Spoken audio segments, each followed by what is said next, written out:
El Ministerio Internacional presenta su programa Un Aliento de Vida. El Espíritu de Dios me ha hecho y el aliento del Todopoderoso me da vida. Job 33:4. Una palabra de poder y unción que llenará tu espíritu. Con ustedes, el pastor Jorge Enrique Gómez. Bienvenidos. Qué bueno poderlos en esta hora bendecir. Y decimos la palabra bendecir en el buen término de el uso de ella. Queremos que Dios traiga bendición a tu familia, queremos que Dios traiga bendición a tu empresa, queremos que Dios traiga bendición a nuestra nación. Por eso cuando se reúnen dos o tres, y en este momento yo le invito a usted para que se una conmigo en oración, para que clamemos al Señor.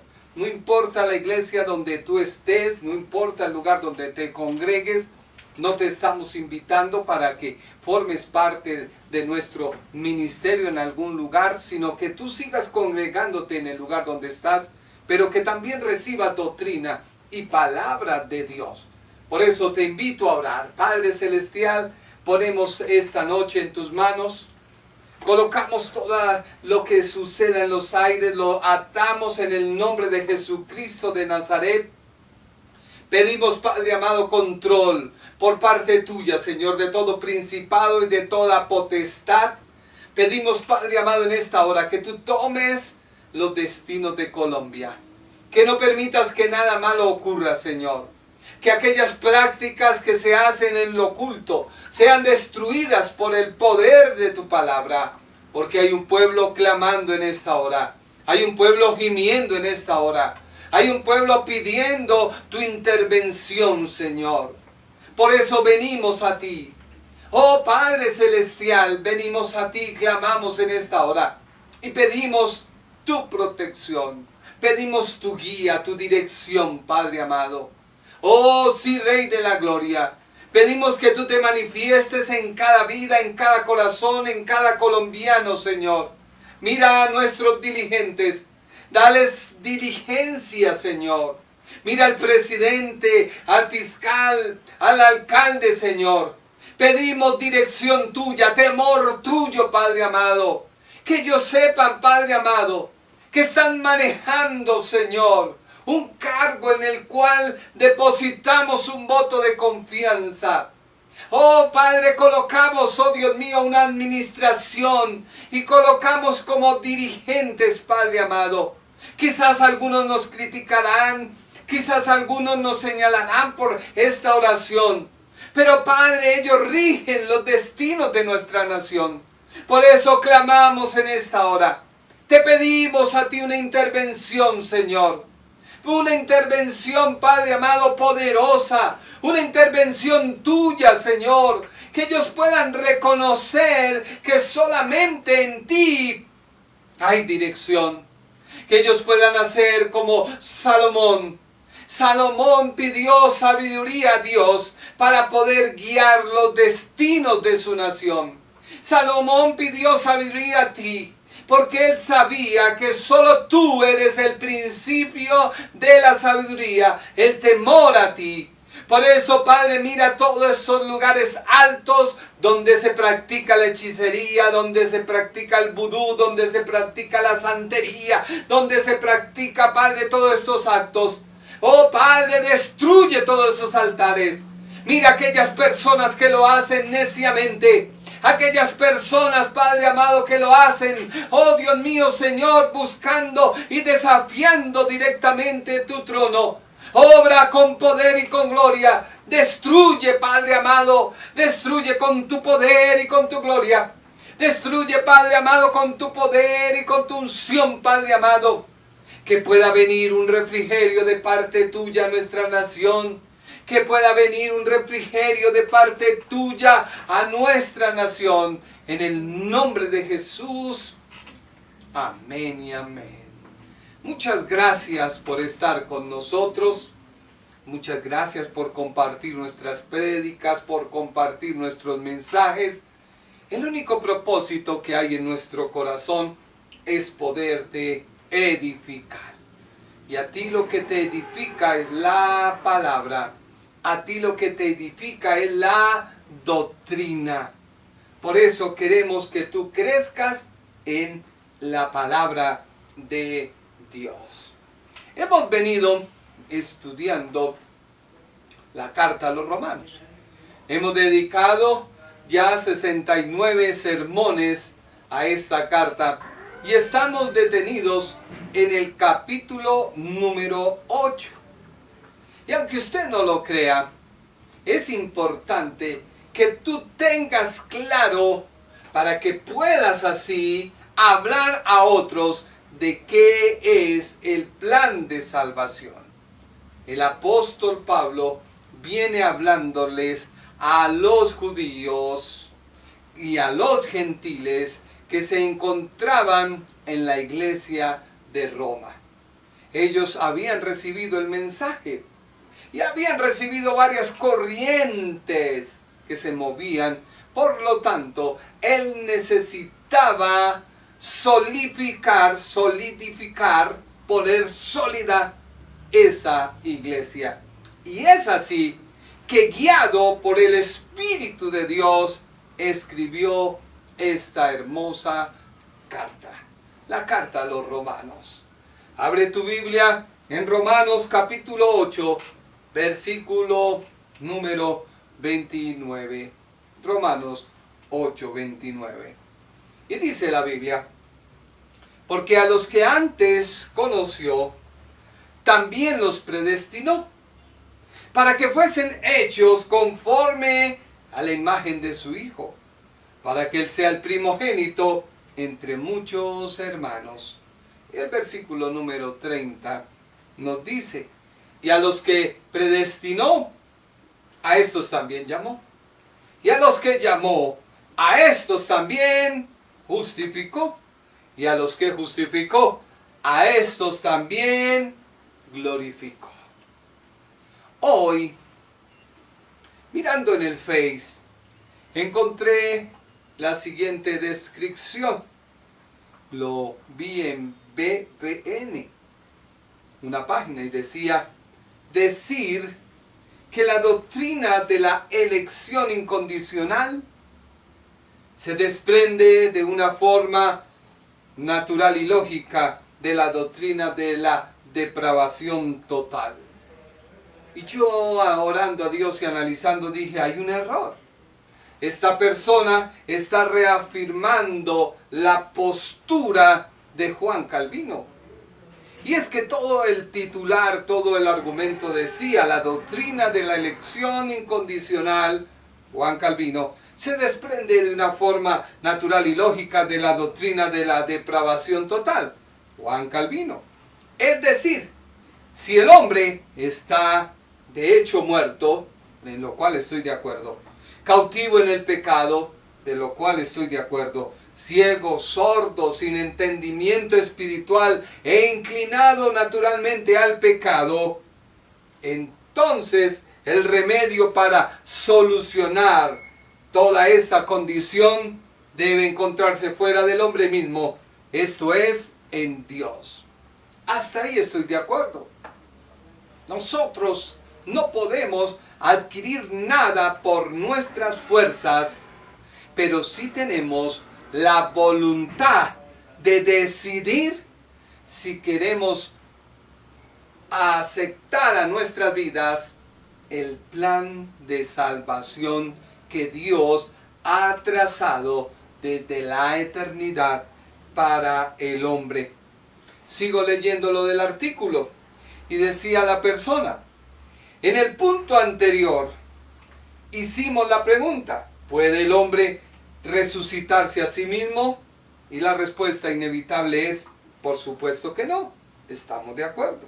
Sin embargo, dice el artículo, si algunos hombres y mujeres son resucitados de su muerte espiritual, nacidos de nuevo en el término usado por el Evangelio de Juan, y puesto que ellos no son capaces de llevar a cabo la obra por sí mismos, entonces debemos concluir que fue Dios quien los resucitó espiritualmente. ¿Estamos de acuerdo? Tú tienes que aceptar a Jesucristo. Nicodemo conocía de la ley. Era un maestro de la ley. Vino de noche ocultándose de toda la sociedad a buscar al autor de la salvación. Y cuando se encuentra comienza a hacer una serie de preguntas. Y fue cuando el mismo Dios, Jesucristo, tuvo que decirle: Nicodemo, si no naces de nuevo, no puedes ver las cosas del reino de Dios. Tú decides si quieres aceptarlo o rechazarlo. Y termino por lo último que dice la persona, por otro lado. Puesto que muchos hombres y mujeres no han sido nacidos de nuevo y vivificados, de la misma manera debemos concluir que es debido a que Dios nos los ha resucitado. Y esta es la postura de Juan Calvino. Eso es un error, porque negamos que la voluntad humana está siempre presente. El plan de salvación de Dios es permanente, no termina hasta que la iglesia sea levantada. No termina, está a la puerta.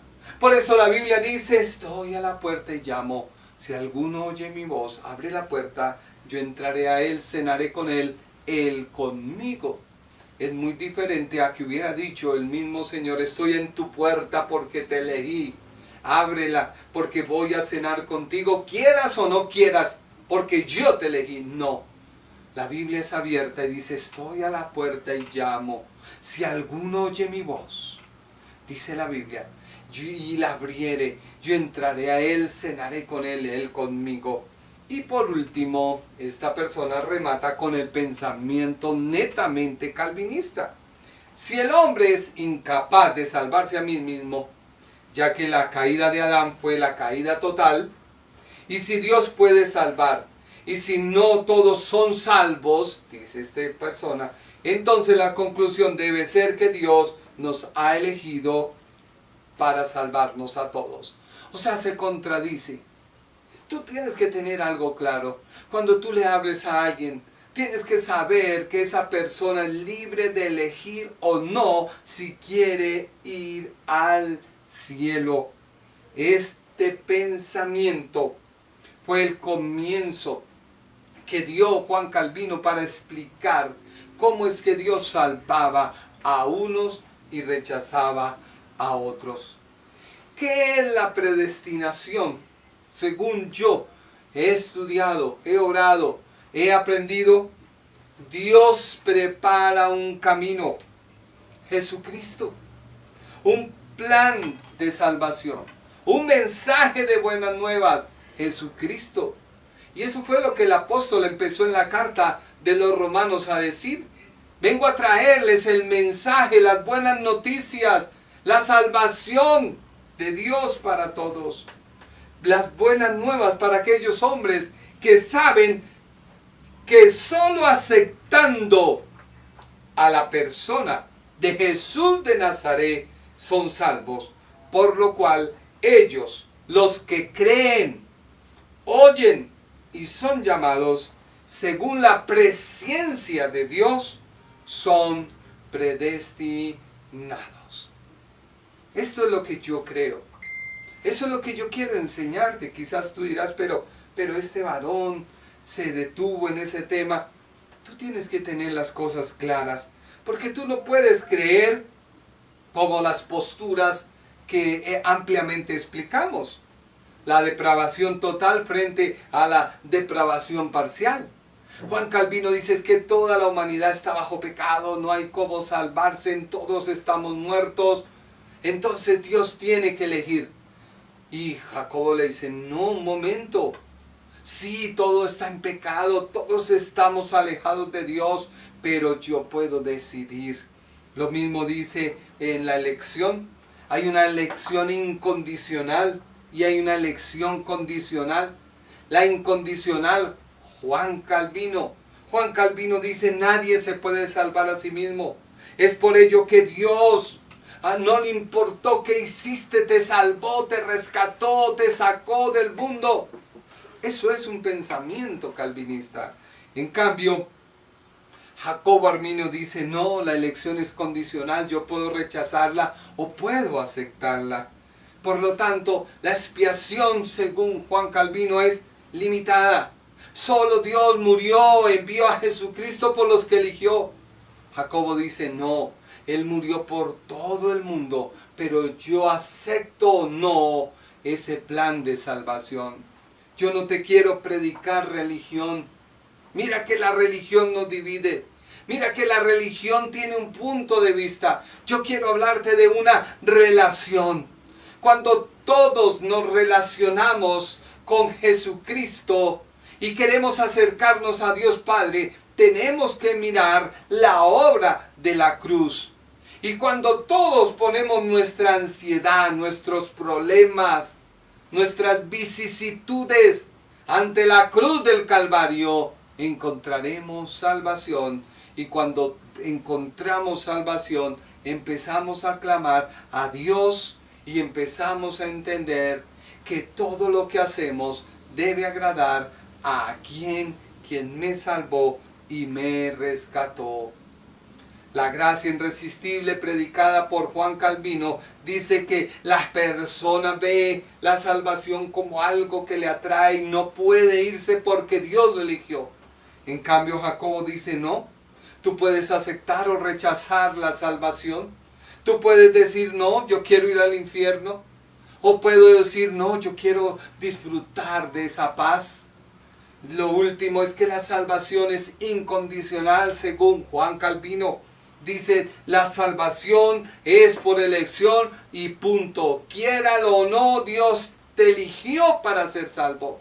Mientras que Jacobo Arminio dice, no, las personas eligen y las personas deciden si serán salvas y desean entrar. Esas serán las posturas. Ahora yo estoy estudiando y explicándote 13 puntos que recibí como enseñanza de qué es verdaderamente la predestinación. El día jueves estudiamos y les enseñé, Dios ama al ser humano, creado a su imagen y conforme a su semejanza, mas no su pecado, su actuar por el cual debe aceptar la salvación. Como segundo estudiamos, Dios conoce perfectamente lo que sucede en el futuro.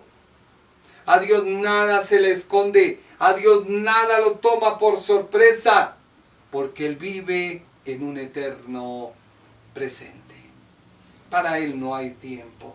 Por lo tanto, Él te puede ver desde que eres concebido, vas haciendo tu crecimiento hasta el día de tu partida de tu cuerpo terrenal. Sí, Él te ve, porque para Dios un día son como 1000 años y 1000 años como un día. Así que ¿cuántos siglos han pasado para nosotros? Para Dios son días. Hoy te voy a enseñar como tercer punto. Dios conoce a cada ser humano en particular desde la eternidad. Alguien puede decir, pero ¿cómo es eso? Que Dios me conoce y conoce a millones de seres humanos que estamos poblando el planeta Tierra. Es como cuando tú tienes una colección o tienes un cultivo. Cuando tú pasas, vas conociendo a cada planta y cuando ya la conoces, sabes qué producto da, qué características tiene. ¿Por qué? Porque tu pasar y tu mirar te hace conocedor. Ahora, Dios no tiene la mente que tú y yo tenemos. Tú y yo tenemos una mente finita. La mente de Dios es infinita. Se dice que nuestra Vía Láctea es como si fuera la punta de una mesa. Y Dios en esa Vía Láctea a cada estrella le tiene un nombre. ¿Cómo será todo el universo, que es una mesa completa? Todo Dios lo sabe. Por eso Dios va más allá de nuestra comprensión. Y para que pudiéramos entender su mensaje, fue necesario que Jesucristo se hiciera como uno de nosotros para venirnos a mostrar el camino de la salvación. Mira lo que dice Jeremías, capítulo 1, versículo 5.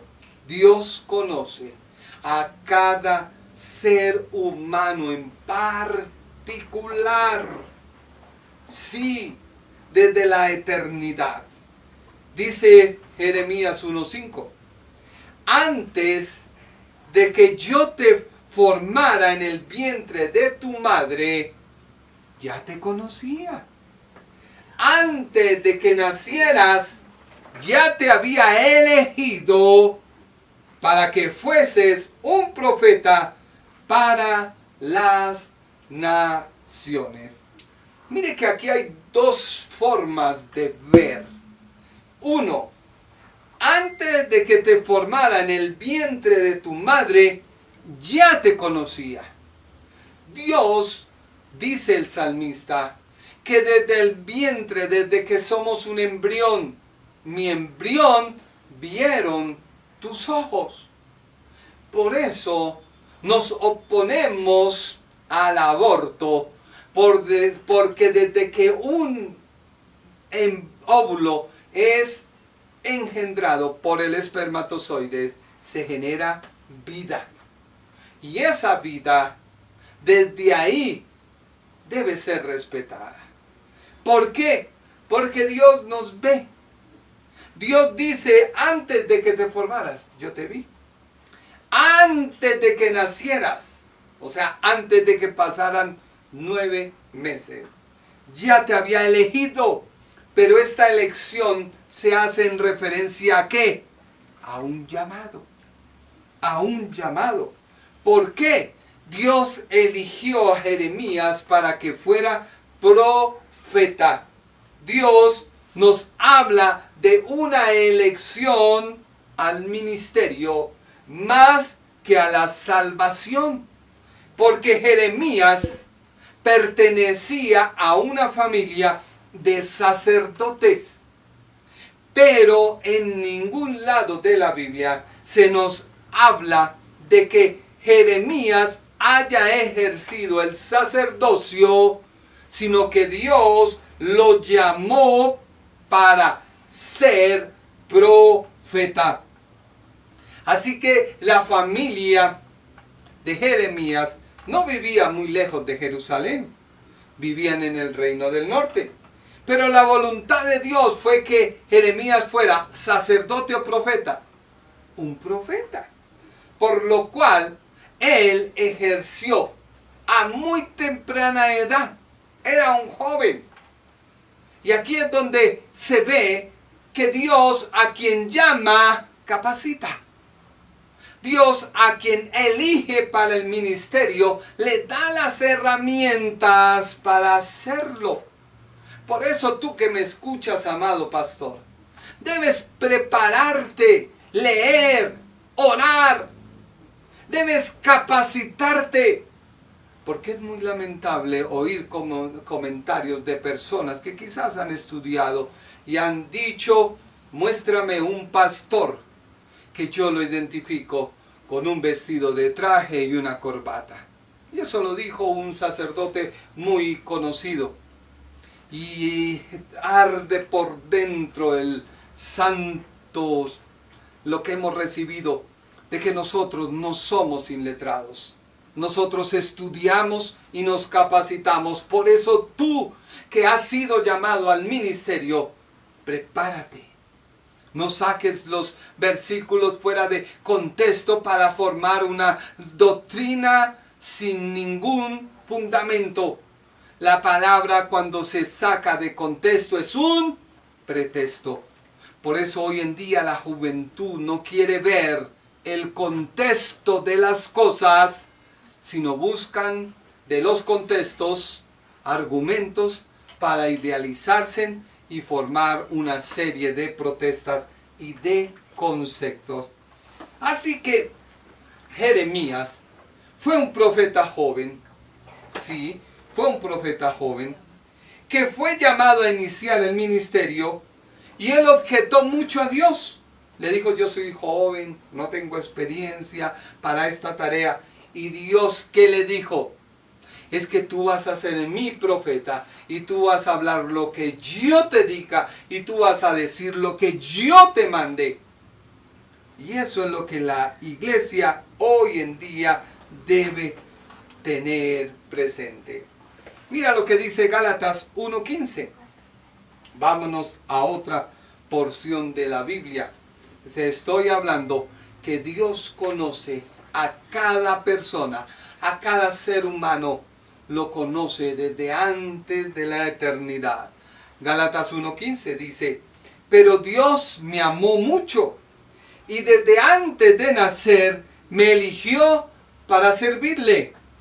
Además, me mostró quién era su Hijo para que yo anunciara a todo el mundo la buena noticia acerca de él. Cuando esto sucedió, no le pedí consejo a nadie. ¿De quién estamos hablando? Del apóstol Pablo. El apóstol Pablo dice, Dios me ama mucho. ¿Quién fue Pablo? ¿No fue una persona farisea, conocedor de la ley, estricto de la ley, exigía cumplimiento, iba por el camino persiguiendo a una nueva secta? Porque en ese tiempo se habían levantado muchos líderes, se habían levantado muchos que se proclamaban Mesías. Y recuerda que en el pensamiento judío, el Mesías debía liberarlos de la esclavitud. Y ellos pensaban que era la liberación del Imperio Romano. Por lo tanto, se armaban en armas. Perdón la redundancia. Ellos se armaban. Ellos contaban con ejércitos. Hacían revueltas y el Imperio Romano tenía que ir y destruirlos. Así que cada vez que se levantaba un líder, venía más opresión para los judíos, porque ningún líder había podido darle al Imperio Romano su estocada final. Por eso Pablo dice, desde antes del nacer me eligió. Pero si él no hubiera conocido la ley, si él no hubiera sido instruido a los pies de Gamaliel, y una vez con ese conocimiento llega a la verdad y le dice a Jesucristo, ¿qué quieres que yo haga? Y Dios empezó a mostrarle a través de Jesucristo. Jesucristo empezó a manifestarle que Él era la persona que se cumplía la ley y los profetas. Por eso Él dice, antes de nacer me eligió. Si tú crees tener un llamado, capacítate. Si tú crees tener un llamado, estudia. Si tú crees tener un llamado, ora, ayuna, busca al Señor. El Ministerio Internacional presentó su programa Un Aliento de Vida. Venid a mí los que estáis trabajados y cargados, y yo os haré descansar. Mateo 11:28. Un aliento de vida. Una palabra de poder y unción que llenará tu espíritu.